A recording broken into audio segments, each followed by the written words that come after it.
Bom dia. Bom dia. Eu já tive a oportunidade de conversar com algumas pessoas, né, para vocês entenderem, a nossa conta é artesanal, né, nossa comissão é formada de 5 pessoas, então aqui a gente faz de tudo. Né? Então, hoje eu vou apresentar os resultados, né, da minha tese. Eu estudei sobre a formação de professor de Sociologia do Ensino Médio.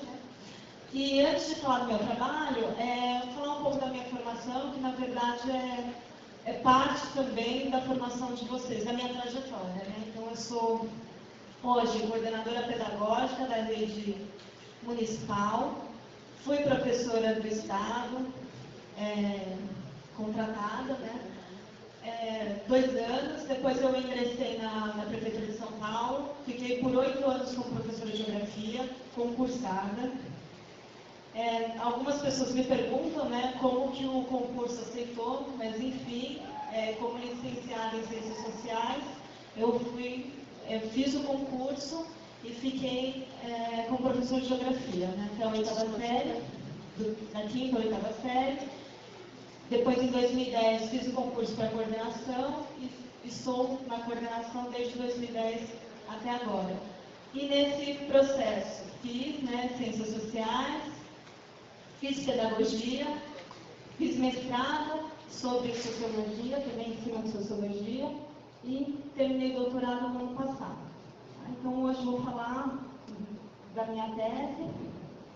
E o meu foco de estudos foi a formação do professor. Né? Enquanto na dissertação eu estudei sobre o ensino de sociologia, estudei materiais, livros didáticos, as propostas e, ao longo da pesquisa, eu observei que faltou algo.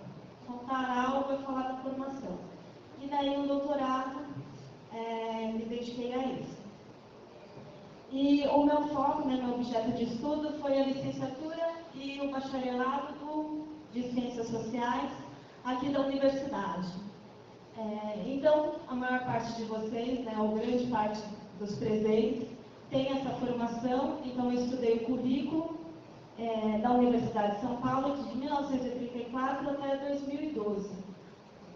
Estudei bacharelado, mas meu foco principal foi no número de disciplinas, como isso foi mudando ao longo do tempo, mas o objetivo era estudar licenciatura. Não foi possível estudar a licenciatura sem falar do bacharelado. Né? Então, nesse período, minhas fontes de pesquisa foram os anuários, os guias, os processos internos, atas da comissão de graduação, e eu fui observando essa mudança. Meu objetivo era perceber como o curso chegou ao que ele é hoje. E por que eu escolhi a Universidade de São Paulo? Porque é o curso que teve um maior período, né? Um curso mais com uma história maior, então, e ele é referência, né, para vários outros cursos, tanto para comparar, né, ou para abrir cursos. Muitas vezes a gente vê emendas muito semelhantes, ou grades curriculares muito semelhantes, mesmo com uma legislação que veio aparecer ao longo da história, né, da universidade. Então, quando abriu a Universidade do Brasil, a USP sofreu algumas mudanças legais em termos de legislação e outras, né, legislações que vieram do MEC que fizeram algumas modificações. Né? Mesmo assim, né, imaginei que todo esse período me fornecesse, né, instrumentos para entender essas mudanças, né, e perceber como a nossa formação hoje é produto dessa história do currículo. No bacharelado, né, então eu estudei o número de disciplinas, só para vocês terem uma ideia, em 34 o curso era de 3 anos, do bacharelado, e depois a licenciatura veio em 30, já era articulada desde o início, né, no início ela tinha 7 disciplinas, hoje nós temos 6, então ao longo do tempo, o curso bacharelado ele cresceu muito, e o de licenciatura diminuiu. Então, de 3 anos a hoje, a gente tem oficialmente 4, né, mas dá para contar quantas pessoas terminam o bacharelado em 4 anos, pelo número de disciplinas, pelo número de créditos, que foi crescendo muito ao longo do tempo.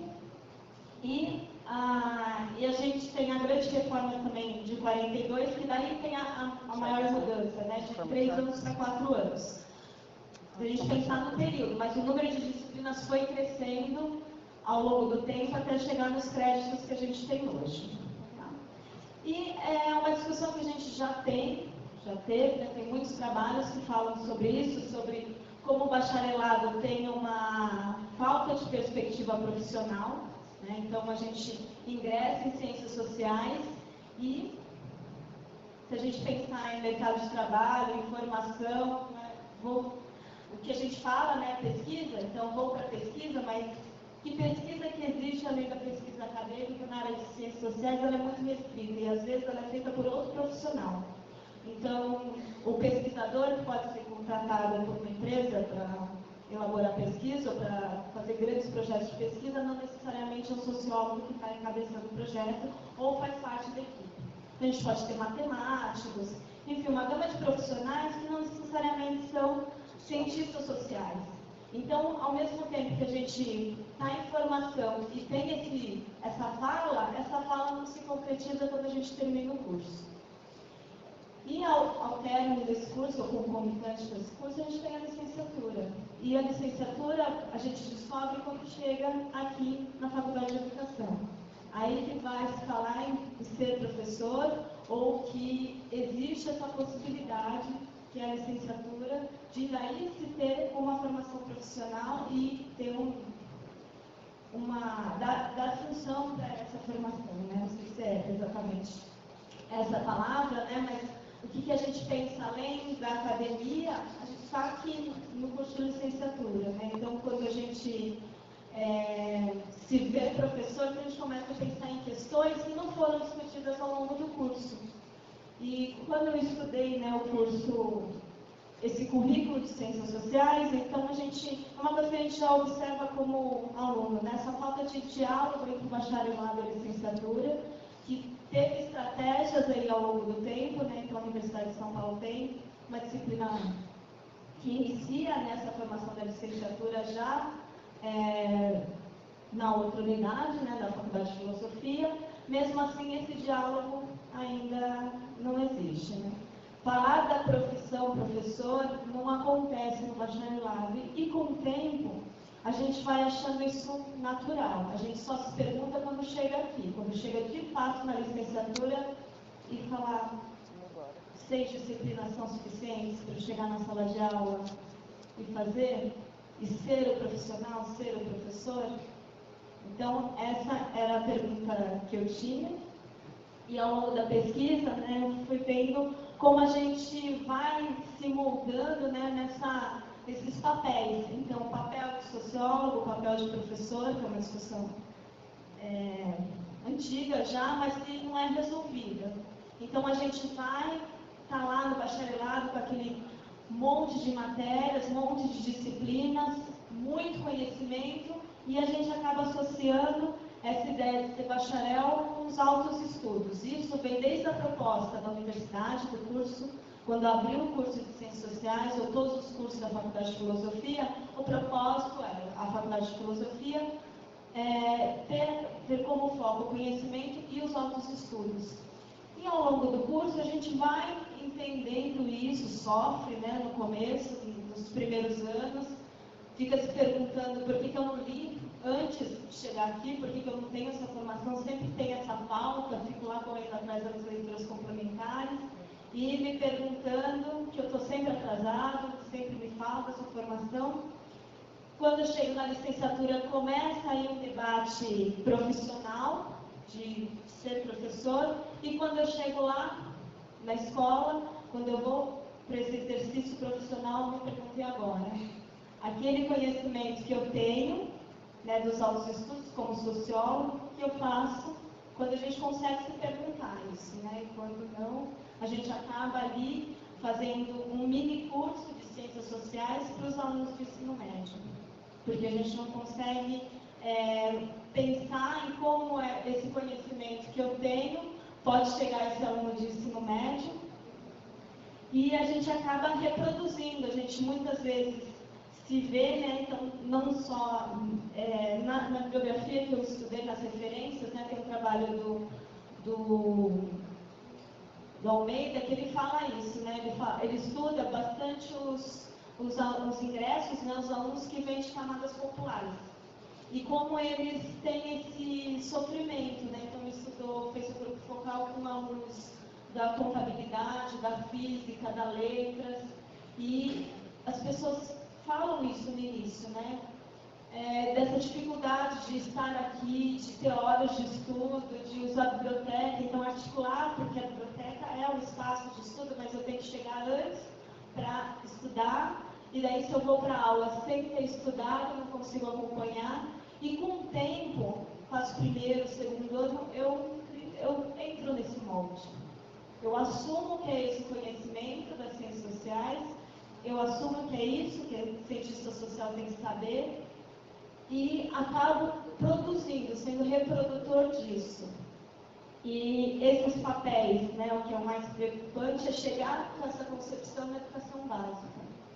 Então, enxergar que aquele aluno não consegue ler, mas não consegue ler o que eu demorei muito para ler também, né? Então, naquele meu primeiro ano também era um aluno que terminou o ensino médio, tinha dificuldade de leitura daquele tipo de texto. Daí eu pego um texto que eu considero mais simples, ofereço, e mesmo assim eu não consigo esse diálogo que eu espero. Então, esse conflito a gente acaba resolvendo como aluno da graduação, ao longo da graduação. E ao final a gente assume esse discurso dos altos estudos, que cientista social precisa saber isso, e quando eu chego lá eu entro em conflito, não sei se é um conflito que a gente consegue perceber, que é entre esse conhecimento que eu tenho e o que eu preciso para o seu professor de ciências sociais, o que o meu aluno ali tem contato pela primeira vez com as ciências sociais, que eu acho que ele precisa saber, mas é fazer essa transição. E daí tem outros trabalhos, né? O trabalho do Mário Bispo, ele fala bastante disso, né? Sobre a diferença entre a formação, entre a aula, né, ou o tipo de aula, ou como se constrói esse currículo do professor que é formado em ciências sociais e do que não é. Então, não digo que é abrir mão do papel de ser o cientista social, mas o que está em conflito ali é o professor, com ser professor e ser cientista social. Que eu não sei se a gente tem isso, por exemplo, nas outras disciplinas. Se o professor de matemática vive esse conflito, né? O professor de língua portuguesa vive esse conflito, né? Então, ele é professor de matemática, ele é matemático ou ele é professor? Ele é geógrafo ou é professor? E a gente não tem todo disso, né? Que a gente fala de rebaixamento do conhecimento. Mas que conhecimento é esse? Se a gente pensa na história da universidade, esse conhecimento, essa fala, já tinha dos franceses. Então, nas atas da comissão, dos processos internos, a gente vê isso. Os professores franceses falavam, não, vou mudar essas referências bibliográficas, porque os alunos brasileiros não acompanham, porque eles não têm informação para acompanhar. Muitas vezes no nosso curso de bacharelado, a gente também não viu isso. E daí a gente chega na escola falando isso.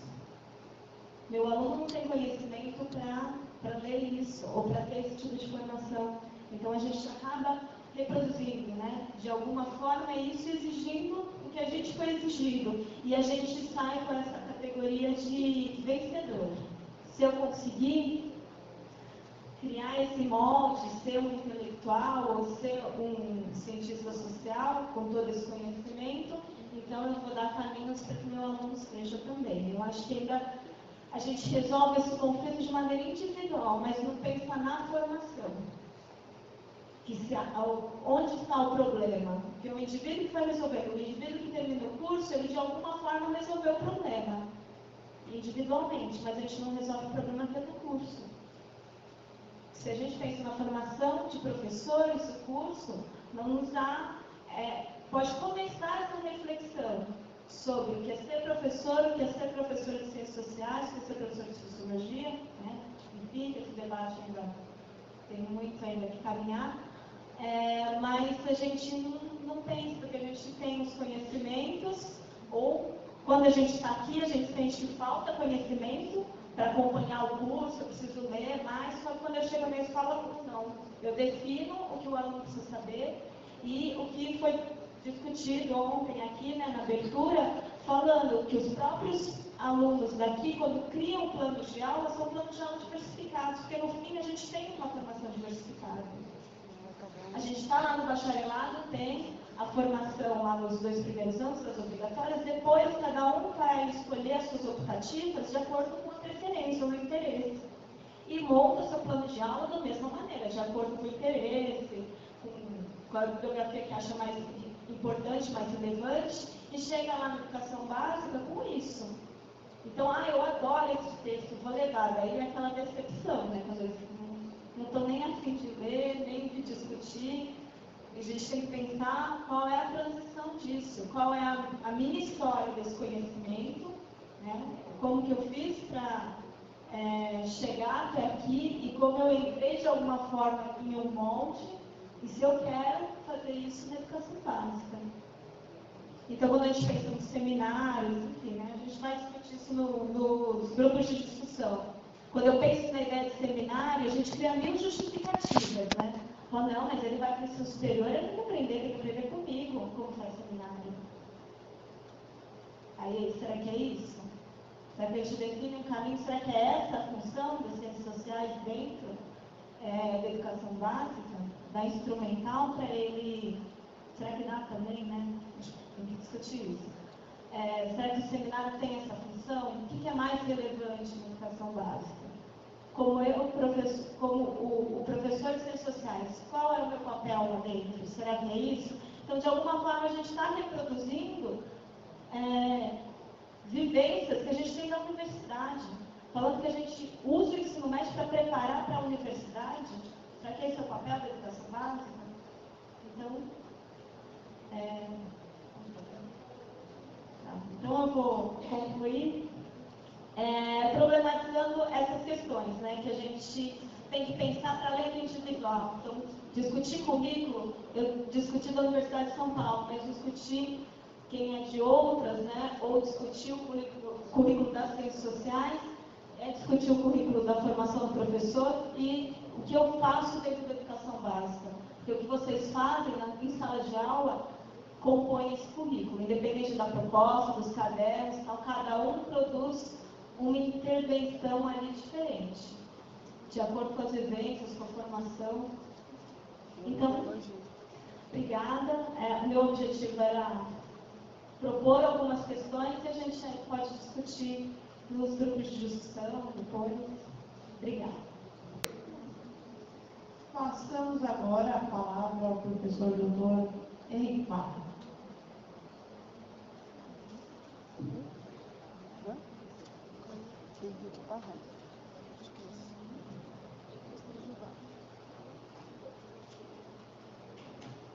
Gente, bom dia.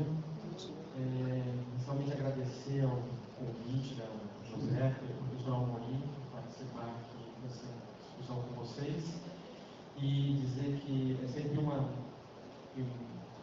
situação em que eu saio aprendendo muito mais do que, enfim, do que compartilhar, do que a nossa... legal, depois eu vou abrir. Porque acho que a mesa anterior ela já mostrou uma diversidade muito grande dessas experiências e não só a mesa, mas também as várias intervenções trazem um conjunto de urgências relativas ao ensino da sociologia e também sobre a situação da educação básica no sistema público brasileiro. Né? Então, no fundo, assim, a minha intervenção ela reconhece assim, que há esse cenário, absolutamente caótico que vocês enfrentam. No entanto, acho que a gente faz as intervenções nossas, então acaba fazendo quase uma suspensão desse estado caótico para poder entrar em outro campo também de reflexões, mas o que não significa deixar de reconhecer que existe esse cenário. Ou seja, no limite, a gente teria que falar, claro, da implosão desse sistema educacional para o qual está colocado. Mas, enfim, deixando isso de lado, o que eu vou falar é quase uma questão um pouco banal, relativa às questões que a gente enfrenta sobre a formação de professores no âmbito da universidade, diante daquilo que é a complexidade colocada para o ensino na educação básica. São problemas, acho que de uma ordem tremenda no que diz respeito às condições de trabalho do professor, plano de carreira, informação e por aí vai. A outra coisa que eu queria comentar de início é dizer, um pouco essas questões que eu estou trazendo, elas têm a ver com a prática nossa no curso de Ciências Sociais da Unifesp, que é um curso recente, iniciado em 2007, que já é um pouco um modelo que a gente poderia chamar um modelo híbrido, bacharelado e licenciatura. Tem as primeiras turmas formadas aí, e acho que um dado relevante é o fato de que quase a maioria dos estudantes, quase 100% deles, optam em tirar também a licenciatura, tá? O que talvez seja um dado um pouco também diferente aqui da USP, não sei como que está esse dado agora, mas na Unifesp, praticamente a totalidade dos estudantes optam pela licenciatura, o que colocou para o curso uma série de questões, porque, como é um curso recente, formado quase que 100% dos professores formados na USP Unicamp, não tiveram licenciatura, enfim, não tem um vínculo com essa questão da formação de professores, e, portanto, o curso, ainda que bacharelado em licenciatura, a licenciatura está absolutamente subsumida dentro do que é o currículo da formação do curso. Né? Então, hoje é uma questão muito central e competitiva dentro do curso. Estamos passando por um momento de atualização curricular para tentar chegar num desenho um pouco mais satisfatório, com várias limitações, para a formação do professor. Né? Então, há aí um percurso de formação que ainda precisa ser adequado. Né?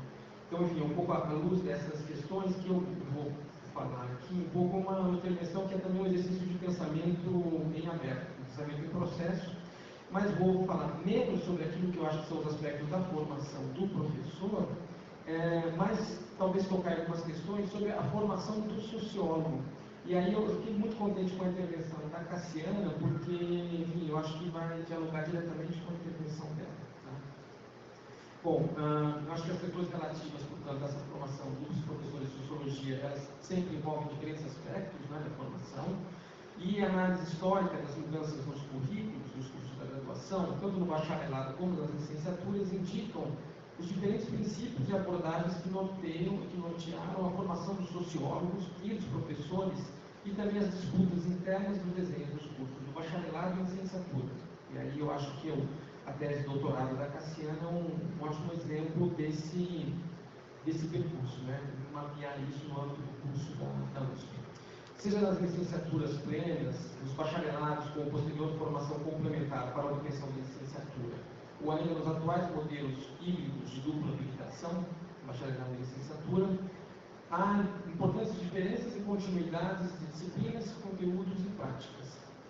No que tange, mais especificamente, a formação dos professores, o principal foco das preocupações tem sido o de dar conta, num curto espaço de tempo, de tantos conhecimentos teóricos e saberes práticos necessários para um bom exercício profissional. Nos relatos dos pesquisadores sobre as licenciaturas existentes no Brasil, é fácil perceber rapidamente que é um reconhecimento de várias ausências nos cursos. Né? Falta isso, falta aquilo. Pessoalmente, assim, eu ainda não encontrei nenhum colega professor universitário que esteja plenamente satisfeito com a formação oferecida aos futuros professores. Mas, enfim, não sei se isso também tem a ver com um pouco com o nosso hábito de crítica permanente, não é? De buscar uma situação um pouco melhor. Mas, enfim, eu acho que é um pouco uma coisa que eu reconheço sempre nesses encontros, né? E tem pessoas que estão tomando licenciatura, um pouco essa percepção de que faltam coisas. Né? Ainda assim, acho que já é possível montar, a partir desses diferentes cursos do Brasil, com discordâncias ou desacordos, um quadro nacional do que seria uma espécie desse currículo mínimo para a formação de professores de sociologia, para além do que é o percurso do bacharelado. Então, acho que a gente vai falar em torno de 7, 6, 8 matérias, formação teórica, sociologia da educação, psicologia da educação, fundamentos, política e organização do sistema escolar, disciplinas de estágio supervisionado, e aí inclui disciplinas de métodos, ou didáticas, ou práticas de ensino, enfim, varia aí a nomenclatura também conforme a vinculação epistemológica, né, do curso, né, como ele está desenhado. Então, junto a esse percurso, né, da formação teórica e prática, ainda toda aquela parte dessa formação que diz respeito à prática efetiva na escola, que no Brasil ela se organiza em torno dos estágios supervisionados, principalmente. E ainda que realizado de maneira muito diversa em cada universidade, é frequente que a gente observe assim, uma relação muito assimétrica e hierárquica entre a universidade e a escola. Se mantém muito frequentemente essa relação. Isso se apresenta em práticas de ensino que frequentemente transformam também a relação com o campo de estágio numa inserção instrumental e precária, que não tem continuidade, não tem aprofundamento, não tem estabelecimento de relações de parceria mais contínua com a escola, não é? E que acabam por não promover nenhuma experiência de formação inicial para o licenciando e nem uma formação continuada para os demais atores da escola. Então, mas há, né, eu estou falando um pouco dessa parte que ela é mais negativa, mas há um conjunto de boas experiências também, nós temos no campo dos estágios supervisionados em diferentes instituições e, a meu ver, elas dependem sobretudo assim, desse esforço de estabelecer um outro tipo de relação entre a universidade e a escola. Na Unifesp, eu tenho ministrado as disciplinas de estágio supervisionado, elas, enfim, com alguns semestres com maior sucesso, outros semestres com maior fracasso, mas frequentemente também me surpreendo positivamente com o resultado dos projetos dos estudantes. Então, ainda que eu sempre termine, às vezes, o semestre, né, também com uma percepção daquilo que falta na formação dos nossos futuros professores, isso é sempre um elemento produtor, claro, de angústia, mas ao mesmo tempo contando com resultados muito satisfatórios, muito criativos, inspiradores das ações dos estudantes, seja nas escolas ou seja em campos de educação não formal, que dentro de um dos estágios nós trabalhamos também com essa possibilidade da realização do estágio supervisionado no campo da educação não formal, tanto fora da instituição escolar e trabalhando aí com outras organizações, movimentos sociais, sindicatos e por aí vai. Bom, feito esse preâmbulo, eu gostaria de refletir com vocês sobre um aspecto da formação de professores que considero pouco aparente nessas discussões. Quando falamos do ensino de sociologia, de que tipo de sociologia, de qual sociologia estamos falando?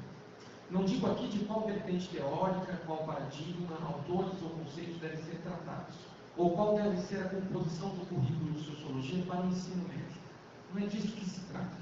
Estou interessado em discutir a relação entre a sociologia que aprendemos na universidade e a sociologia que ensinamos na escola. Mais especificamente, o fazer sociológico, a prática do sociólogo. Acredito que existe uma profunda relação entre aquilo que um professor de sociologia faz e ensina na escola e aquilo que ele aprendeu com o ofício de sociólogo na universidade. A meu ver, uma das dificuldades que os licenciados enfrentam para ensinar sociologia na escola tem a ver com a forma como aprendem e experienciam na universidade o que é a sociologia e o que faz o sociólogo profissional. Em síntese, parece-me que universitários são frequentemente confrontados com um modelo muito restrito de prática sociológica, focada quase exclusivamente no ofício acadêmico. Nessa direção, as questões do ensino de sociologia acabam reduzidas aos problemas de tradução, na melhor das hipóteses, né? Reduzidas aos problemas de tradução e transposição entre os conhecimentos científicos universitários e os conhecimentos escolares. Para citar um exemplo, que eu acho sempre muito curioso, sempre parece, né, no início dos cursos de sociologia na escola, uma necessidade de contar a história da sociologia, né, de explicar por que a sociologia assim, qual é a diferença dela com relação ao senso comum, qual é a sua história, qual é a sua especificidade. E aí eu fico perguntando, né, será que alguma outra disciplina do ensino médio faz isso também permanentemente? Isso faz parte do currículo dela, você tem que contar e justificar por que ela é diferente, ela é especial, e por que ela é diferente do pensamento do senso comum, né? Porque essa necessidade de autoafirmar-se, assim, como se buscando delimitar muito claramente o seu campo de legitimidade científica. Mas talvez isso tenha mais a ver com o fato dela ter tido uma presença intermitente ou, enfim, uma certa instabilidade disciplinar no ensino médio. Bom, nesse caso, enfim, eu acho que também quando a gente explica por que da sociologia, parece que está lidando permanentemente com uma situação de desconhecimento. Ele está falando, eu não tenho ideia do que é sociologia. Mas aí me parece que talvez seja importante nós pensarmos e nos perguntarmos por que a sociologia é desconhecida desse público. Em que medida essa necessidade de autoapresentação da sociologia na escola, como campo científico legítimo, se relaciona ao fato de que ela seja uma profissão tão pouco conhecida em nossa sociedade? Pergunte às pessoas na rua sobre o que faz um sociólogo. Eu costumo fazer essa intervenção, não é? E aí quando você também é confrontado e tem que explicar, também não é fácil. Quer dizer, a meu ver, o fato de que essa pergunta não seja facilmente respondida relaciona-se, talvez, à pequena presença na sociedade ou ao pequeno reconhecimento social dessa profissão, sociólogo. Quer dizer, a ausência de uma referência clara das possibilidades de ofício do sociólogo no mundo presentifica-se na ação escolar do professor de sociologia sob um duplo aspecto. Em sua formação, ele próprio não teve contato com uma diversidade de práticas sociológicas. E na sua prática de ensino, a sociologia converte, na melhor das hipóteses, em questões de transposição didática entre conhecimentos científicos e conhecimentos escolares. Mas haveriam outras possibilidades? Então eu gosto, às vezes, de fazer um exercício de imaginação, com os estudantes e também com vocês, assim, que nós podemos colocar um conjunto de perguntas. Quais poderiam ser as atividades de um sociólogo num hospital? Quais são as atividades de um sociólogo que trabalha no metrô? Quais são as atividades de um sociólogo que atua numa secretaria da habitação, por exemplo? E quais são as atividades de um sociólogo numa empresa de engenharia? Talvez, se em nosso percurso de formação universitária como sociólogo fôssemos confrontados com uma diversidade maior de experiências profissionais, nossa prática, enquanto professores de sociologia, seria diferente. Não seria uma hipótese. Como ensinar a ciência e sociologia a partir de uma diversidade de práticas sociológicas? Que conhecimentos sociológicos consideraríamos, então, importantes a serem aprendidos pelos jovens na escola? O que os jovens consideram importante e significativo em suas trajetórias de vida? Talvez, se experienciarmos um fazer sociológico de forma mais diversa, talvez responderíamos a essas perguntas de maneira diferente daquela que temos respondido hoje. Nesse sentido, eu tenho tentado experimentar o que eu estou chamando de uma espécie de sociologia amadora, uma sociologia expandida, na linha do que alguns autores têm chamado de ciência amadora ou educação expandida. Quer dizer, tal conceituação ela tem emergido num contexto de descentramento dos antigos monopólios sobre as dinâmicas de produção e difusão de conhecimentos, onde temos observado uma diversidade de práticas alternativas em diferentes áreas do conhecimento, não só nas humanidades, produzindo conhecimento relevante fora dos espaços e das práticas institucionais estabelecidas. Trata-se, em certa medida, de pensar a formação dos professores voltadas também para o ensino de sociologia na escola como experimentos de prática sociológica. O ensino como pesquisa e intervenção sociológica. Como identifiquei, no relato da mesa anterior, para mim, assim, muitas das coisas apareceram exatamente como exemplos dessas ações. Como identificar temas, problemas e questões relevantes com os estudantes e transformar esses elementos num projeto de pesquisa ou intervenção sociológica.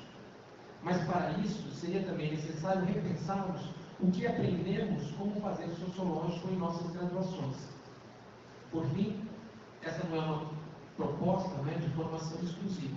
É apenas mais uma trilha possível que poderia se desenvolver ao lado das outras práticas sociológicas que aprendemos na universidade, que, a meu ver, deve permanecer, ou, quando não é, deveria ser um lugar de convívio de uma multiplicidade de conhecimentos e de práticas científicas.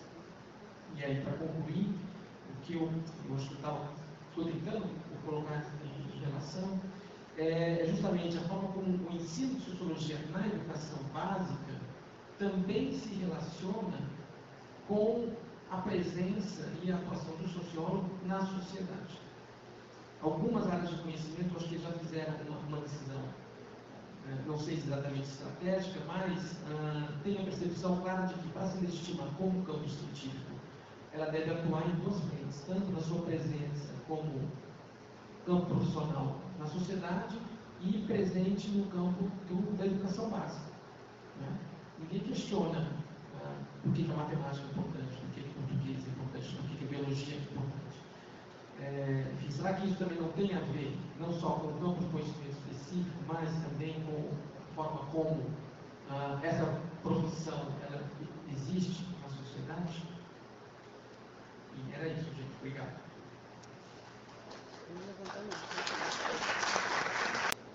Bom, gente, bom dia. O que me resta aqui nesses 20 minutos, como estava aqui no latifúndio, o convite não foi feito, agradeço imensamente pela oportunidade de poder, em certa medida, multiplicar algumas das reflexões, por vezes tão doídas, né? Por vezes um pouco mais gratificantes, que temos nessa composição, em especial, do lugar em que eu falo, de pensar metodologias de ensino em ciências sociais. Né? Acho que é importante localizar aqui um pouquinho de que lugar eu estou falando. Então, estou falando do lugar de alguém que, há um bom número, quase 3 décadas, professora de escolas públicas, da rede estadual e da rede municipal de ensino, aluna de escola pública e hoje professora de uma universidade pública, sempre com os meus alunos, de uma escola pública dedicada a outro tipo de formação, né, a Universidade de São Paulo. Acho que as discussões e as propostas, as reflexões, né, que antecederam a mim, né, todas elas extremamente pertinentes, acabam me fazendo pensar, né, nesse difícil, nesse grande desafio, como apontava a professora Mauri na noite de ontem, que é pensar sobre metodologias e sobre metodologias de ensino. Afinal, eu acho que hoje nós nos encontramos num momento, né, em que algumas das discussões que julgo ainda muitíssimo pertinentes, elas já foram, em certa medida, apresentadas. Então, discutimos sobre intermitência, discutimos sobre a história do ensino de sociologia, né? Discutimos sobre os manuais, né, os livros didáticos.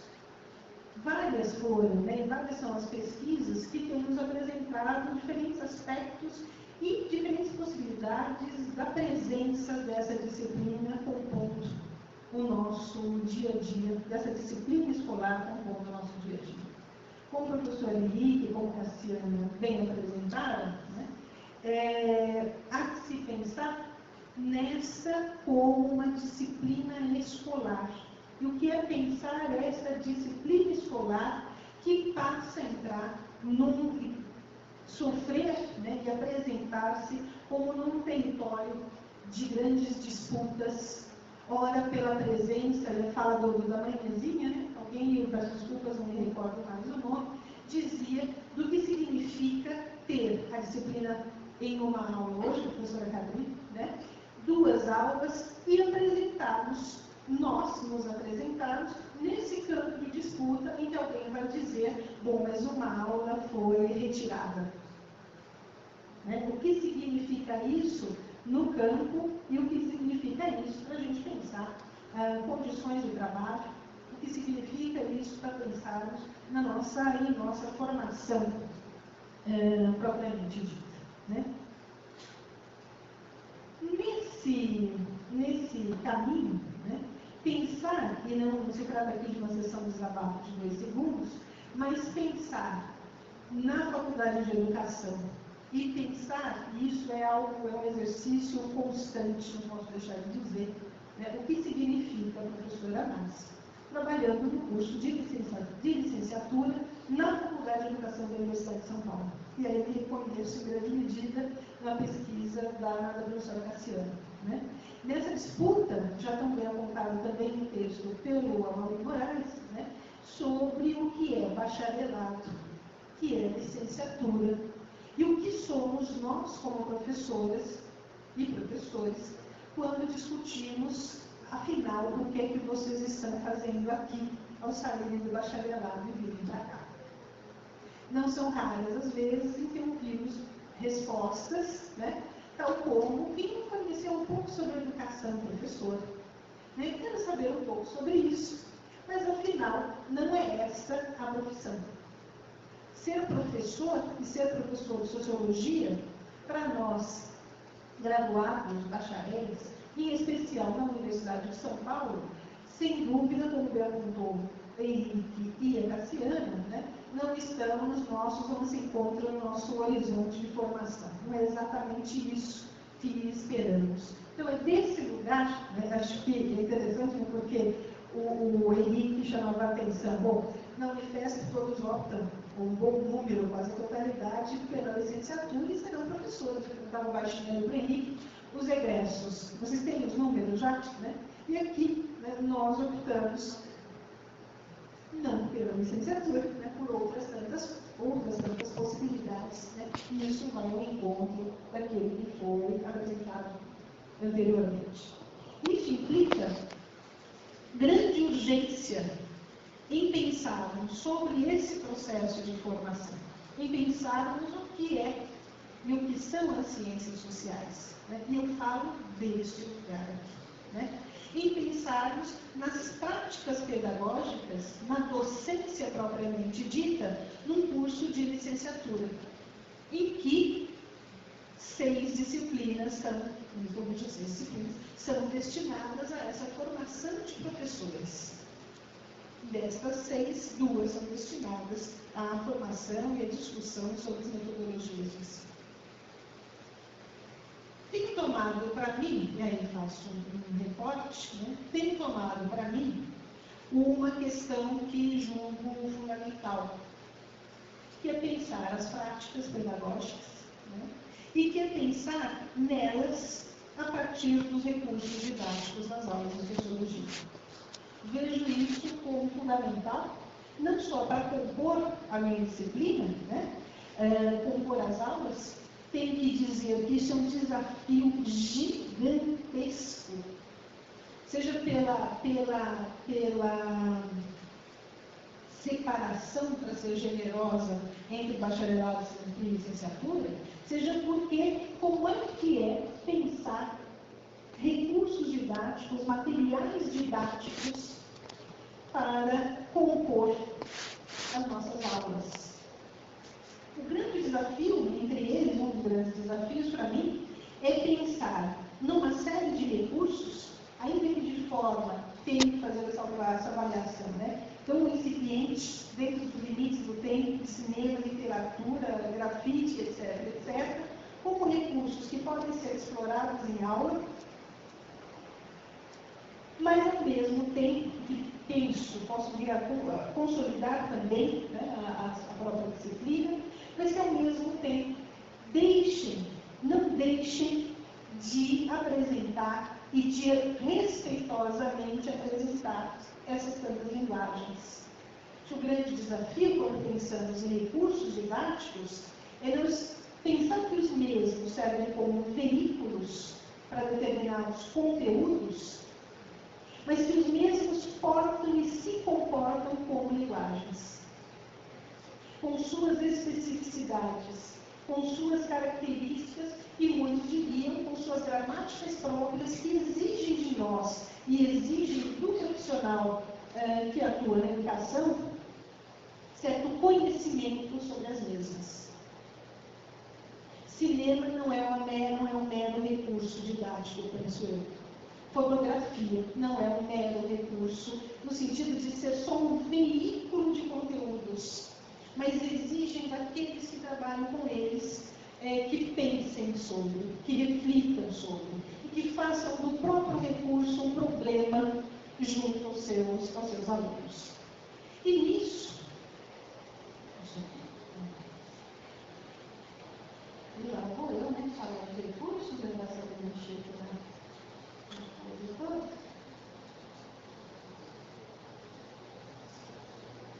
Entendeu? Isso é uma brincadeira aqui com a Maurícia, uma liberdade. Formação do professor e da professora de sociologia. Estou falando a liberdade aqui de fazer essa brincadeira, porque não pode passar ao largo, né, das nossas discussões. Nós estamos discutindo o professor de sociologia, mas será que não tem especificidades quando são professoras de sociologia trabalhando com os alunos e com a formação de ensino médio? Pensando nisso, né, também como temática, e aí é um exercício de militância também obrigatória no nosso cotidiano. Bom, liberdade à parte, pensando aqui no tempo, né? Algumas perguntas têm sido feitas, pensando ainda nos recursos. Eles interferem na formação dos alunos? Eu acho que muitas vezes, quando discutimos sobre recursos, né, é importante nós pensarmos não como uma panaceia para todos os males. Eu acho que muito, hoje em dia, né, quando a gente tem em aula, e que eu tenho comigo mesmo, que é pensar nos recursos como aqueles que são salvacionistas. Eu aperto aqui, eu tenho a lousa, que sai o papel, que sai a aula, que isso e aquilo, e o que nós passamos a ter é muito mais uma pirotecnia do que uma escolha que pensa determinados recursos a partir da pertinência do uso dos mesmos para aquilo que pretende e com o que pretende trabalhar. Interfere na formação? A relação entre o material elaborado e a formação do professor, da professora. É possível usar determinados recursos considerando as linguagens específicas, já que muitos deles não foram pensados como recursos didáticos? Ao citar literatura, ao citar cinema, ao citar a fotografia, ao citar as pichações, eles não foram pensados ou elaborados com HQ, como recursos didáticos. E o nosso desafio, certamente, é pensar nos mesmos sem empobrecermos, mas utilizando-os também como recurso didático. Repito aqui, sem pensá-los de forma pirotécnica. Né? Há uma relação entre o material elaborado e a formação do professor? Acho que, sobretudo, na mesa que me antecedeu, e tomo aqui certa lembrança da fala da professora Mauri ontem, né?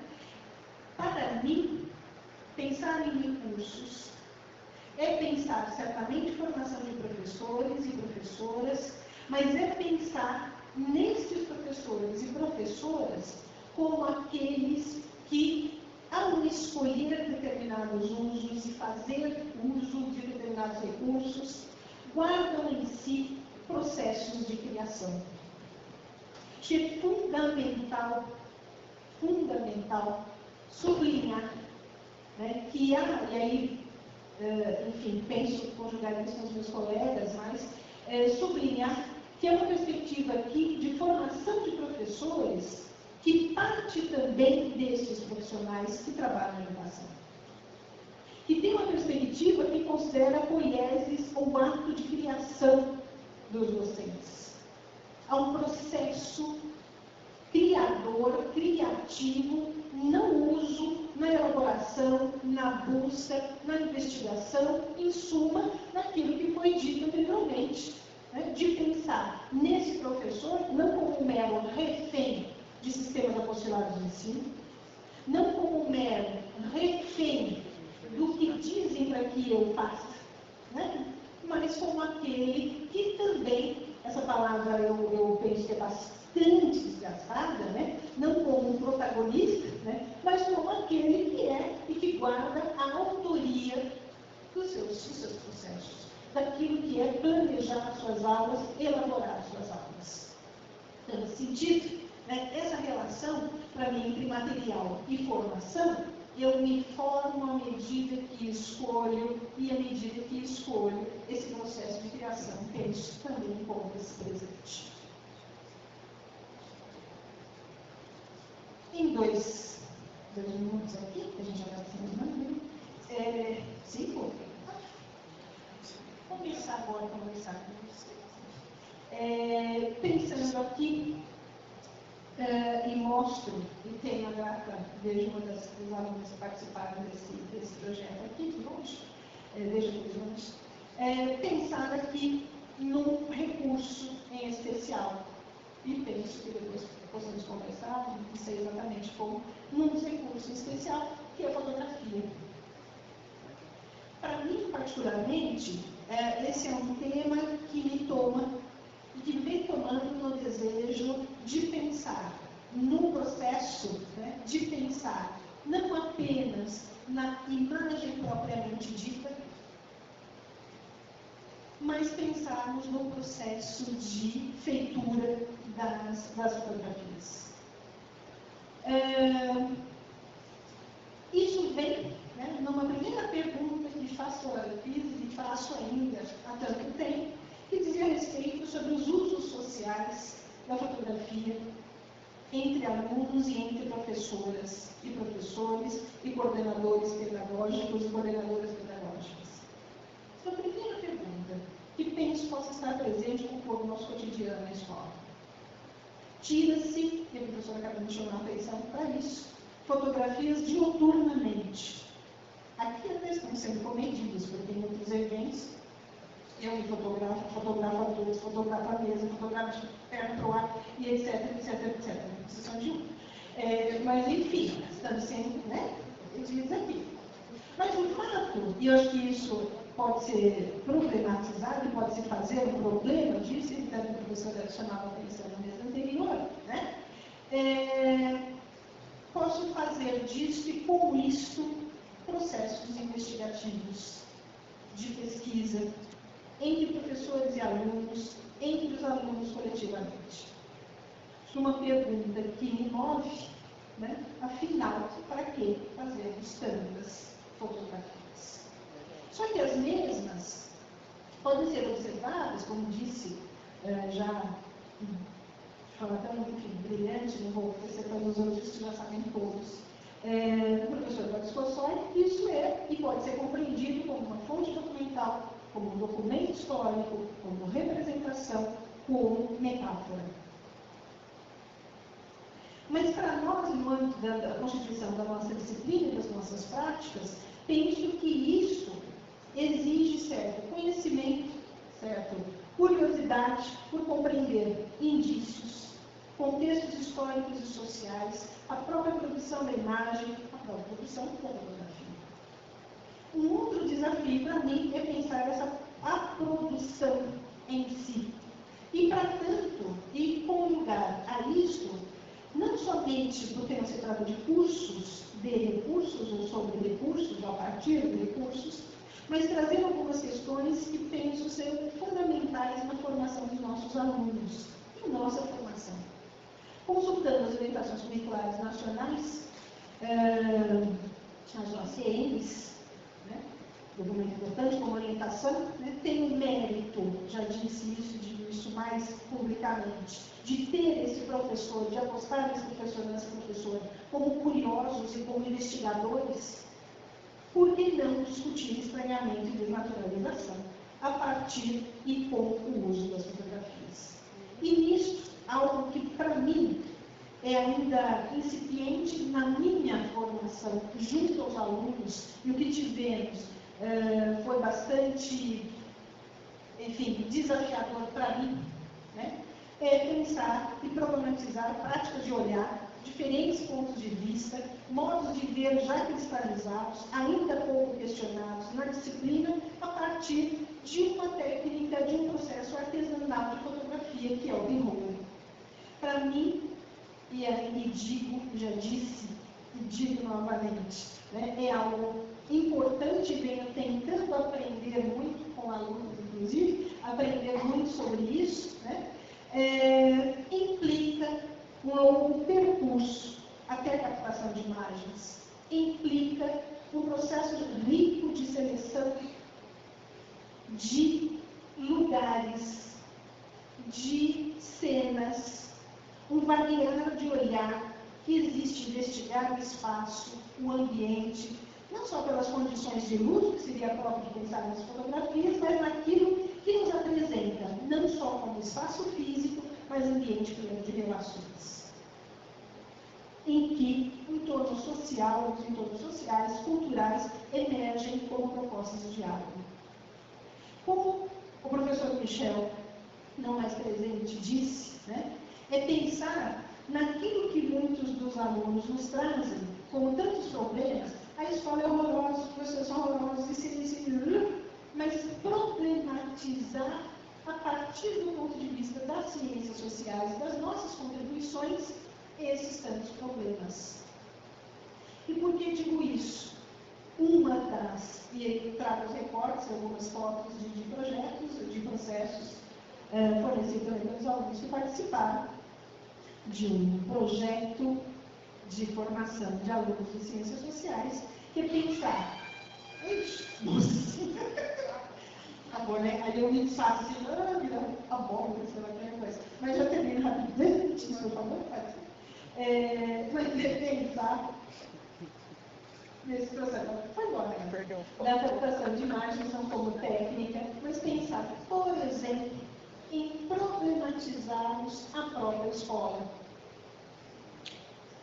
Que lugar é esse que é espaço de socialização, que é espaço de construção de culturas juvenis, que é espaço de construção de culturas escolares, tão bem pesquisados, seja pela professora Maria Vidal, seja pelo Vinhal Fraga, pelo Escolano. Que espaço é este que tantas vezes nós percorremos, nós passamos tão rapidamente, sem percebê-lo e se fazer dele problemas a serem discutidos em nossos contextos de formação junto aos nossos alunos. Em suma, é pensar formas de compreender esses contextos de modo diferente, né? E esses contextos diferentes, questionar o cotidiano, suas relações, ao mesmo tempo em que imaginação, criação, olhar sociológico possam estar coordenados. A título de, aqui já apareceu alguns meses, veracidade à escola, conhecer a partir do ponto de vista dos alunos, nesse sentido, é pensar alunos e alunas, não como vasos vazios, mas como aqueles que, numa perspectiva de via de mão dupla, possam compartilhar o livro, que é de Facebook, mas possam pensar coletivamente, conjuntamente.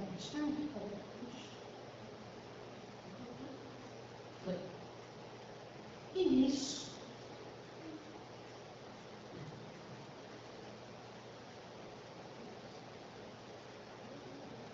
conhecer a escola do ponto de vista dos alunos, né, ter isso como ponto de partida, isso faz parte de um projeto, partir do ponto de vista das tantas discussões, busca, leituras, discussões, seleções de cenas, de objetos, captação. Construção de uma câmara escura, que visa questionar, problematizar, investigar diferentes contextos. Passo muito rapidamente aqui.